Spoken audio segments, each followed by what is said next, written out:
Hello and welcome back, watch lovers.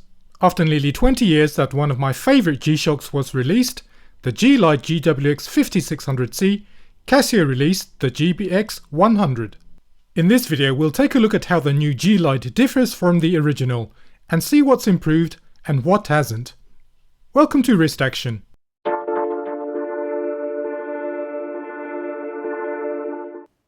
Let's start by talking about the build of the watch. We're off to a good start because the resin case and band are well finished, and I quite like the new design.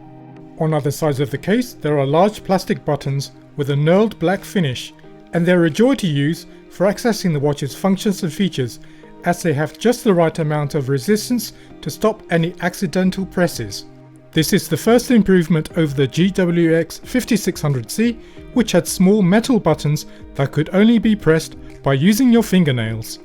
On the watch's face there is a steel metal bezel with a brushed vertical finish, which Casio says is there to help it withstand impacts. I'm not sure about this feature, as I think it makes the watch look like a G7800B, and at 66 grams it makes it weigh about 10 grams more than the GWX-5600C, but that's just my personal opinion.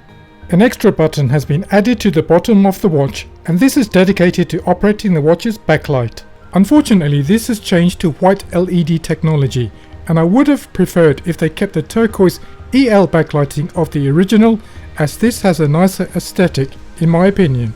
The wristband has also been improved and comes with a double buckle for greater security. It also has some holes for water drainage for when you're in the water.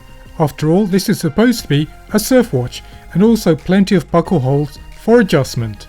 The material for the wristband feels like polyurethane and is soft and pliable, a great improvement over the original, which was a bit plasticky and tough. This makes it very comfortable on the wrist. Speaking of which, let's see some wrist shots.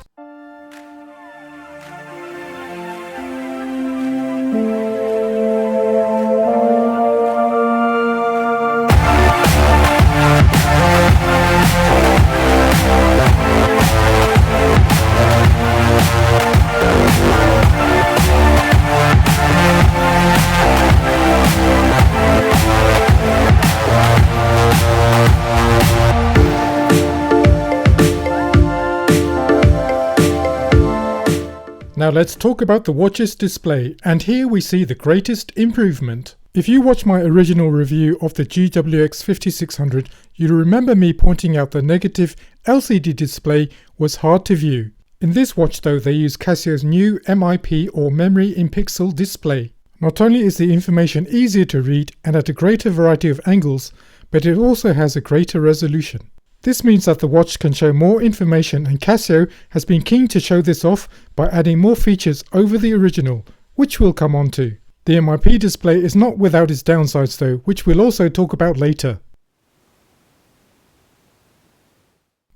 The tidal indicator of the original has also been improved in this watch, and you can now choose from over 3,000 preset locations. It shows the times of the high and low tides and gives their depths in meters.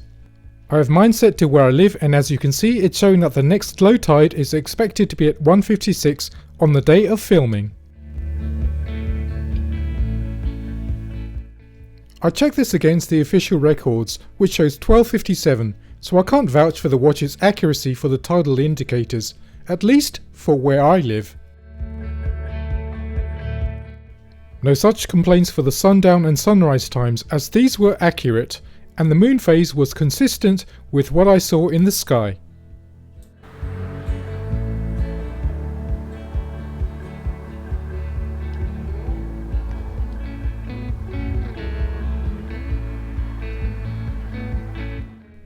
The watch also comes with Bluetooth, and this is used for connecting to the G-Shock Move app. The app can be used for adjusting every aspect of the watch, from setting the alarm to setting the duration of the backlight. But I find it most useful for setting the time, as it sends the correct time to the watch at the press of a button, so no more manual changes on the watch. Communication from the watch to the phone can also occur as long as the two are connected, as there is a phone finder function, and works quite well as long as the two are in close proximity.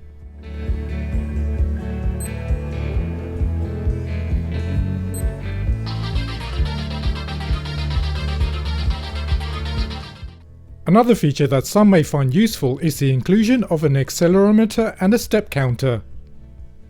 These are used for the watch's training functions, which measures the duration and intensity of your workout sessions, though the watch doesn't include a heartbeat monitor which most dedicated devices have. Incidentally, this watch shares the same training functionality as that found in the GBX100, which is marketed by Casio as a G-Shock training watch.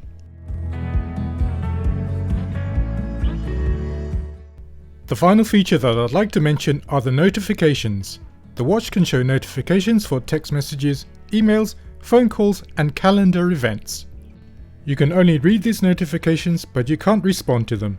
Also, you can only read the first few lines of the message, so you're still going to have to reach for your phone if you want to act upon them. I don't personally find this feature useful and prefer to have it turned off. Let's talk now about the disadvantages to the watch. There are about 2 or 3 downsides that's preventing me from thinking of it as the perfect replacement to the original G-LIDE. The first is that the watch can be slow if you make an accidental button press, such as entering the training function. Take a look at how long it takes to exit it, even if you don't use that functionality.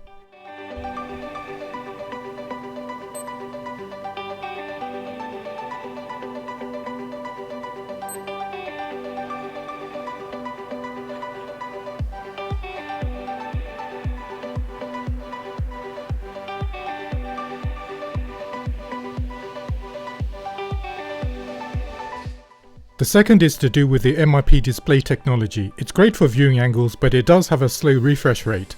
An example can be seen in a stopwatch, which can only measure in seconds.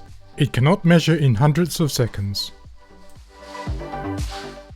2 features that were in the original that I wish they kept are the atomic timekeeping and tough solar. With the GWX-5600, I just had to keep it by the window when I wasn't wearing it, and the watch would automatically adjust itself from the atomic signal and would charge itself from the solar rays. Hopefully Casio will bring out an updated version of the GBX100 with these features added. Casio does listen to feedback, so please give this video a like if you want these features returned. So overall, would I recommend the GBX100? I would say yes if you like the look of the watch and can live with its limitations. Out of the 2 though, which one should you pick? I'd say get both because they're both great watches, but overall I find myself wearing the GWX-5600C more, and that should be all you need to know.